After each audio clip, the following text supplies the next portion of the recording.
Curtis Chin is joining us once again on So Jannelle. Thank you so much. This is our annual catch-up. It is so delightful to be with you, Jannelle. Thank you. Thank you. Absolutely great to be with you. Yes, Curtis. So we're back here. What is new and exciting for you what do you think is exciting at this year's Milken Global Conference? Yeah, this year's Milken Institute Global Conference, it's continued the convening of all these amazing people, not just from here in the U.S. And one thing is unique and different, love it or hate it, is that things have changed in Washington. So a number of great speakers. Some are what we call private sessions, so they're not broadcast to the world, and maybe they can speak more openly. Some are public sessions, which are live streamed and you continue to watch. This year at the Milken Institute, one of the exciting things that has happened is the leadership team here in Los Angeles has decided to put together what we're calling author talks. I think there's 10 to 12 of them. Two of our authors are indeed Asian. One is Deepak Chopra. Yes, yes. The other, I'm delighted, I think he might be the only author from fiction. Is indeed my friend Kevin Kwan, who is Singaporean American, and actually, I don't know if you know, but such a big fan also of the Philippines. He said me. so himself. In the green room in the prep with Kevin, we talked about, why is he the only one that's doing fiction? But it's interesting because his fiction also addresses these important issues that the Milken Institute overall addresses. Inequality of people with lots of wealth or no wealth, of issues that are related to race, of issues of people from Asia, people from Europe, can't we all get along? And so in a way, maybe his book is even more important because it makes it more approachable. Yes, I talked to him about that. It's like using entertainment through the form of storytelling to build understanding, which then leads to empathy. Absolutely. And hopefully when people understand each other's cultures more, then there's more empathy. And there's not even just tolerance, but acceptance, right? Which is also what we're fighting for as Asian Americans.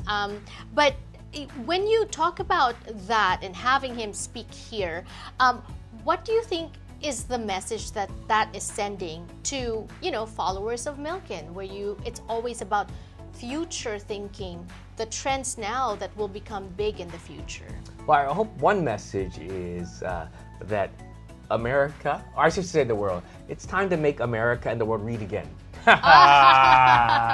Because reading, we're very blessed to be able to go to the Philippines. We're very blessed to travel even around this country because it's expensive.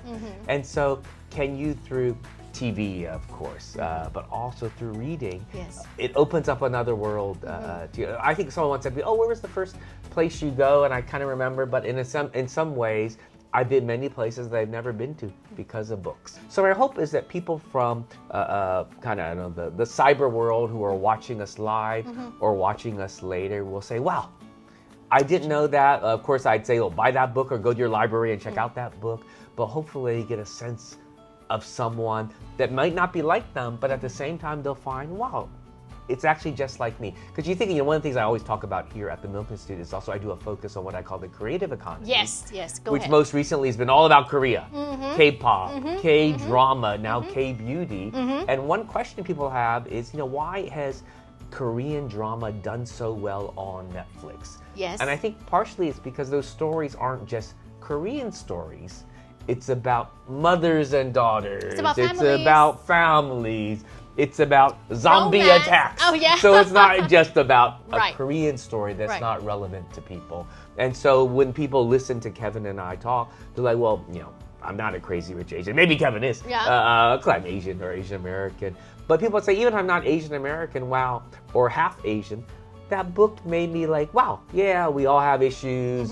Kind of like that character. Okay, well, so even if we're different, we're kind of the same. We're all a little crazy too. We may not be rich, but we're all a little crazy Asians. But no, Curtis, also everyone's going crazy right now with speculations and fear and all that with what's happening in the US. How does it translate to outside? First of all, I want to get your thoughts on should we be scared? That's a question that I feel everyone is answering in their own way, because I don't want to say don't be scared when you might have real reasons to be scared. So I would say to people, I think I'm like you, I'm not sure what's going to happen. I hope for the best. And indeed, if people don't like what's going, people need to speak up. I think America is also about free speech and speaking up. Push back. And share your stories. One thing that I've seen, whether it's Asians or non-Asian, storytelling matters. What do you think will be a good takeaway from this year's Milken Global I Conference? think one of the hopes is that there is a positive takeaway. So even when these terrible things happen, and they'll sadly continue to happen, I'm always one that there's a little bit of hope at least.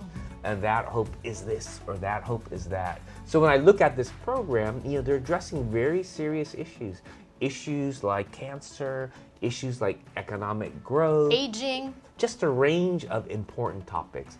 And my hope is that people will go away, if not hopeful, recognize that people are on their side too, fighting to make things better.